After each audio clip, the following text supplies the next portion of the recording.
इयत्ता 9वी विषय संस्कृत संपूर्ण पाठ 14वा काव्यशास्त्र विनोद कंठस्थीकरणार्थम म्हणजेच काव्यशास्त्र विनोद पाठांतरासाठी।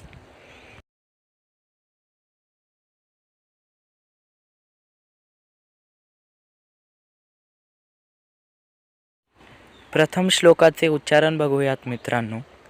साक्षरा विपरीताच्छेद राक्षसा एव केवलम सरसो विपरीतोपि सरसत्वं न मुंचती। मित्रांनो, जसे की तुम्हाला माहितीच असेल, हे जे श्लोक आहेत हे परीक्षेला जवळजवळ एक श्लोक हा 2 मार्कांसाठी येत असतो, म्हणून हे चांगले पाठांतर करा, म्हणजे तुम्हाला परीक्षेला उत्तम गुण मिळतील। पुढे बघूयात, शब्दार्थ बघूयात याचे। पहिला शब्दार्थ आहे साक्षरा। साक्षर म्हणजे शिक्षित माणसे। पुढे विपरीताः म्हणजे उलट विरुद्ध झालेली। सरसः सरस म्हणजे रसाळ, रसिक, गोड स्वभावाचा। सरसत्वम न मुंचती म्हणजे त्याचे सरसत्व तो सोडत नाही किंवा सरसत राहतो। एकच अर्थ आहे मित्रांनो दोन्ही वाक्यांचा। पुढे बघूया, श्लोकाचा अर्थ बघूयात। सरळ अर्थ, साक्षर लोक जर उलटली म्हणजेच विरुद्ध बनली तर साक्षराः शब्दातली अक्षरे विपरीत झाल्यावर राक्षसा हा शब्द बनतो, त्याप्रमाणे निव्वळ राक्षसच बनतात।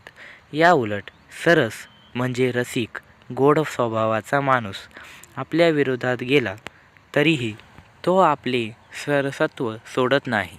हे सरस शब्दासारखे आहे, उलट वाचला तरी सरसच राहतो, सरसत्वाला बाधाही येत नाही।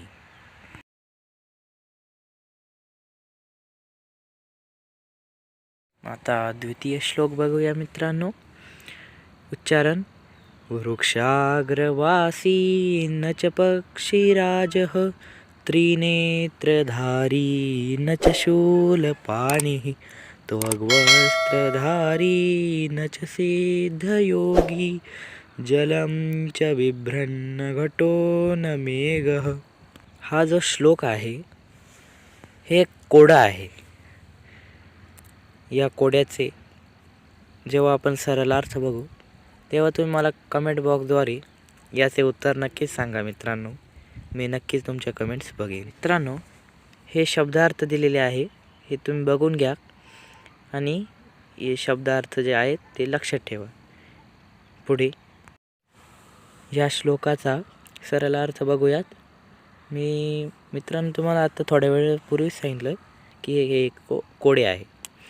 तर झाडाच्या शेंड्यावर राहणारा पण पक्ष्यांचा राजा गरुड नाही, 3 डोळे असणारा पण त्रिशूळधारी शंकर नाही, वल्कले नेसणारा पण सिद्धी प्राप्त झालेला योगी नव्हे, पाणी धारण करणारा पण घडा नाही, मेघही नाही, मग कोण तो?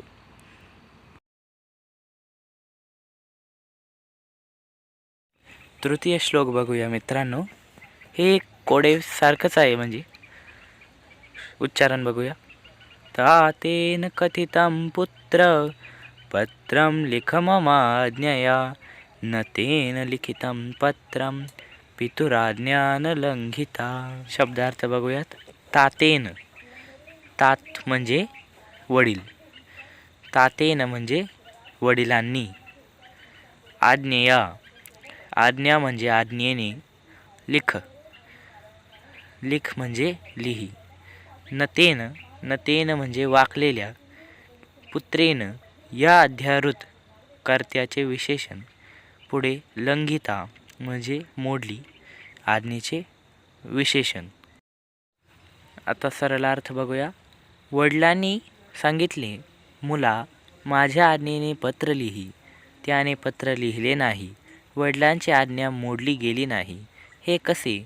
खालची ओळ नतेन अशी वाचल्यास वाकलेल्या मुलाने पत्र लिहिले। चतुर्थः श्लोकः, उच्चारण बघूयात मित्रांनो, हे थोडे अवघड आहे, म्हणून हे 2-3 वेळा नीट बघा आणि ऐका. उच्चारण: न तस्यार्धि न तस्यान्तः यो मध्ये तस्य तिष्ठति तवाप्यस्ति ममाप्यस्ति यो जानाति स पंडितः. शब्दार्थ बघूयात. आदिही, आदी म्हणजे सुरुवात, प्रारंभ. अंतः, अंत म्हणजे शेवट.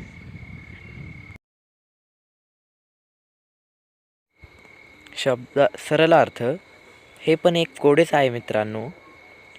त्याला आदी नाही, अंत नाही, त्याच्यामध्ये जो राहतो तो तुझ्याकडेही आहे आणि माझ्याकडेही आहे. जो हे जाणतो तो पंडित आहे.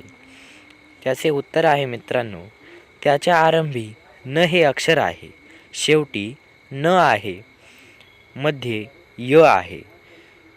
तो डोळा तुलाही आहे, मलाही आहे, हे ज्याने ओळखले तो पंडित. त्याचे उत्तर आहे नयन.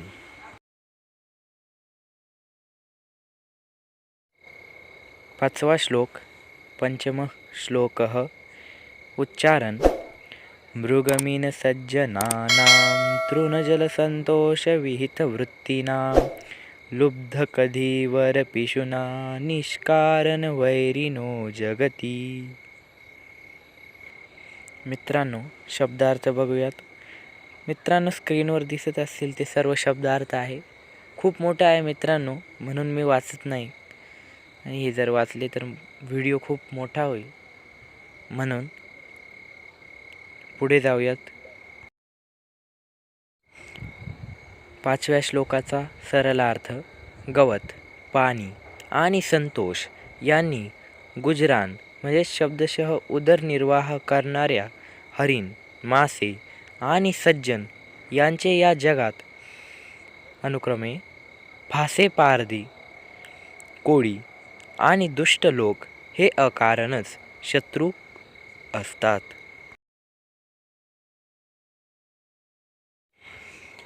षष्ठः श्लोक. श्लोक 6वा.